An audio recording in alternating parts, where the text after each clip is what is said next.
Hi again, Kirby from Grace Counseling Center.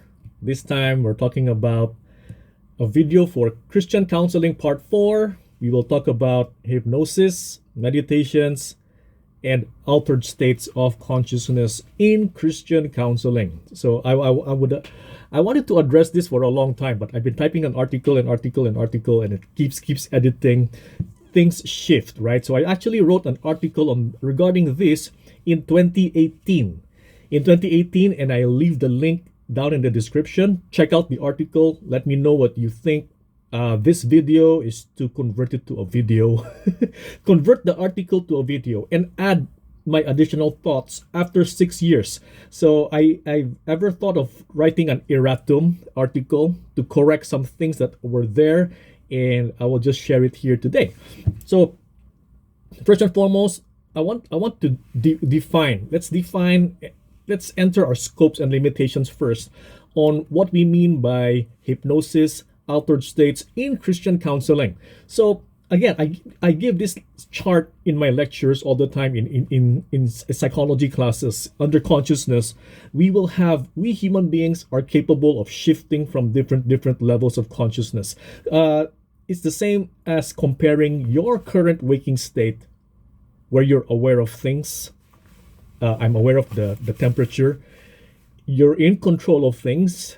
I'm aware I'm in this room. I'm in control of my thoughts. I can control my behaviors. Compare the waking state to the sleeping state. When you're down asleep, you're knocked out asleep, where you are less in control, less aware. So, and anything in between, it's called the altered states.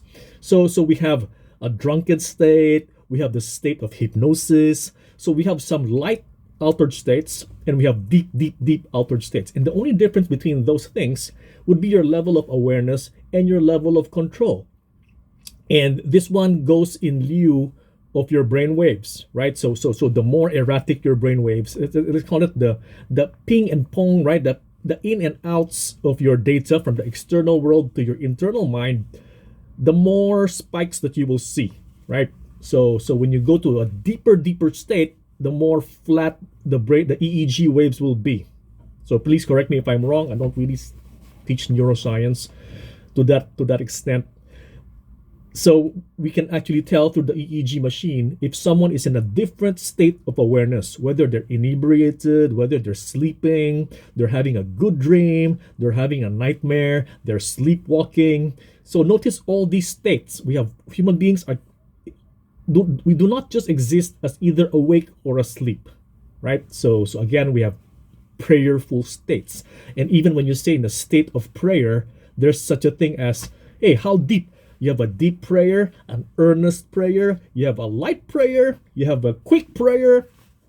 So again, you're familiar with the different states. We human beings are familiar with the different states, right? So by my main definition for this one, which I got from no one but myself, this is my definition for this. Then we will talk about its role in Christian counseling. So the definition of an altered state is the induction. So inducing, it's something deliberate and something conscious that you do.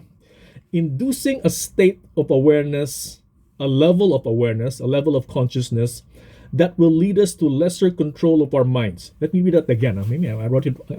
That's why I'm moving only one hand. Inducing a state of awareness that will lead us to a lesser control of our minds. Lesser control of our minds. So is that really possible? Yes, we have states where we're totally not control of our minds. Take, for example, your nocturnal dreams, right? When you slept last night, you dreamed a dream. You dreamed a dream. You saw some images, you heard some things, you played the story, you did that. But my question to you is, were you in control of it? Number one, were you aware that you were dreaming? The state of lucidity, some people would say, hey, I'm aware, but not all the time, right? So you know what I'm talking about. It's a dream where you know that you're the one who generated it, yet you're not aware that you were in the dream at that time. Therefore, you weren't in control during that dream. So there are states of consciousness where we are more aware and we are more in control of our actions and thoughts. We call that the waking state. And of course, there are higher states in the waking states. We call it hyper consciousness and stuff. Highly focused activities like the flow states or what have you. I believe it's a lower state, but some people hypothesize it's a higher state of awareness. So be it. We do have, say for example, lower states. So say for example, I close my eyes right now and I start to daydream. Again, would you agree that I induced my mind to be in a state where I'm less aware of what's happening in my environment? My eyes are closed. I become less aware of my clothing. I am not sure if my specs are there. I'm not sure if my ring is there. You become less aware of it and you become less in control of it. And you go deeper and deeper. You go to the hypnosis stages. You go to the somnambulistic stages. Speaking of somnambulism, it's not a myth that people sleepwalk, sleep talk, sleep text nowadays, right? So I know someone who broke up with their girlfriends to text while sleeping. That's their excuse. Regret when they become in the waking state once again.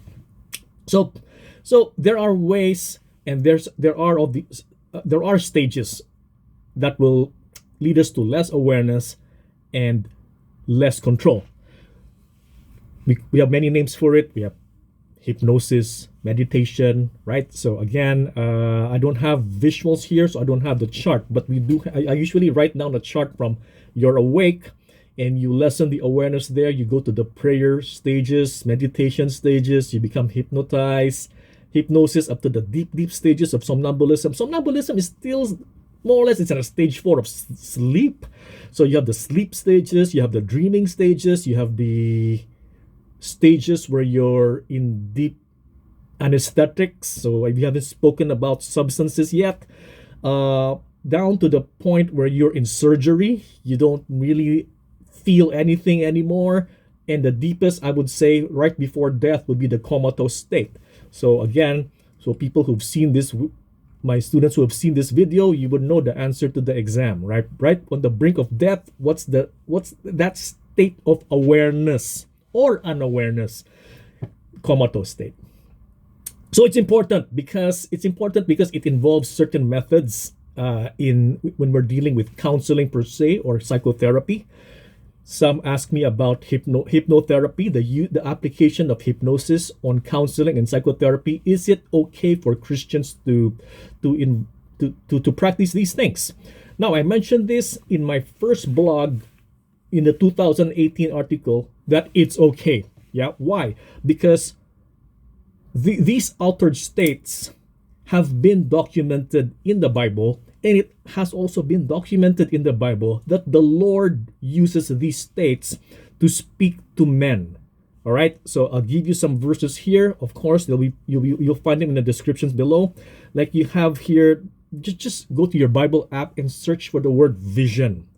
There's going to be a lot of hits for vision. One of my favorite ones would be Isaiah 1:1, the vision on Isaiah. Now, it will beg the question is, how did the Lord appear to Isaiah? Because when you say vision, I would presume that it's an altered state, that they're probably sleeping and they dreamt about the Lord, or they're half asleep and they literally saw a vision of the Lord. It's no different than Saul, now known as Paul of Tarsus, right?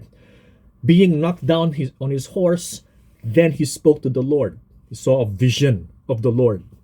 So once again, we're dealing with imagery, Bible imagery here, Bible images. So we literally have heroes, patriarchs of the Bible who communicated with God through dreams. So we have here Daniel, the old famous Daniel, of course, right? Daniel's dreams. Ezekiel, who communicated both in dreams and in visions.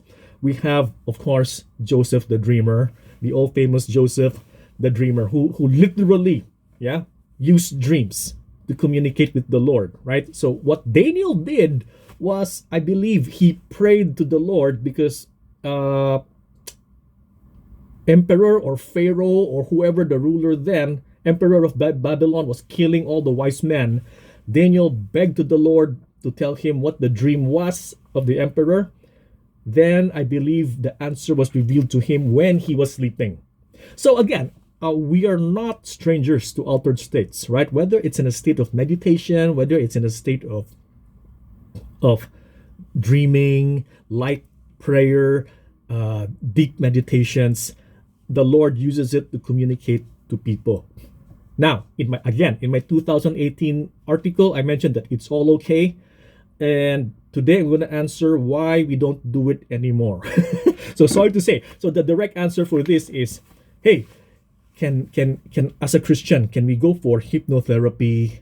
So all those altered states. So again, if you say altered states, I will have to ask you, what does your therapist mean by an altered state? Is it prayer during yoga? Is it an actual trance induction by a hypnotherapist? Is it communicating with your guardian angel while you're sleeping, to use automatic writing to do those things? So you please check it out with your therapist. If you're confused with this one, then do email me. Let me know. But my guideline for this one is when you induce a trance state. Now, what is a trance state?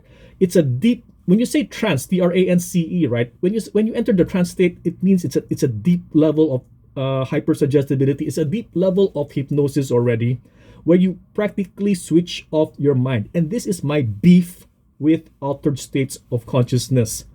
Again, it's okay, right? You see it in the Bible. But if you switch off your volition, you deliberately switch off your mind, you deliberately give up your agency to whatever force is out there, the facilitator, to, okay, I'm not going to name names, to some spirit, then that's where my beef comes from. This is where I start disagreeing. So when you induce hypnosis, you practically switch off your sense of mind, your sense of agency. That's why there's hypersuggestibility. You become hypersuggestible because your defenses are low. Your critical mind, which is supposed to be analyzing and reading the verses of the Bible, gets switched off. That is my problem. Okay, so there's usage in the Bible. My stand on this one is, again, as long as it doesn't switch the mind off. Now, you see this in the Bible. You cited the Bible. Now, how can you say that it's wrong? Notice, and this is my change from the 2018 article. Yes, there were visions. Yes, there were dreams, communication in dreams in the Bible. So sometimes they would say also in the worship, they lose themselves. I'm okay for this. But the only difference here is if it's not recorded in the Bible that any patriarch or any Christian gave up their agency. They deliberately induced a trance state. You will not see this in the Bible. Most of them were just sleeping. Paul was just riding a horse. Then the Lord spoke to them. No one went sat on their positions and say, okay, let's use this induction process to stir up my spirit, shut down the mind, shut down the body, enter the spirit realm. No one did this deliberately.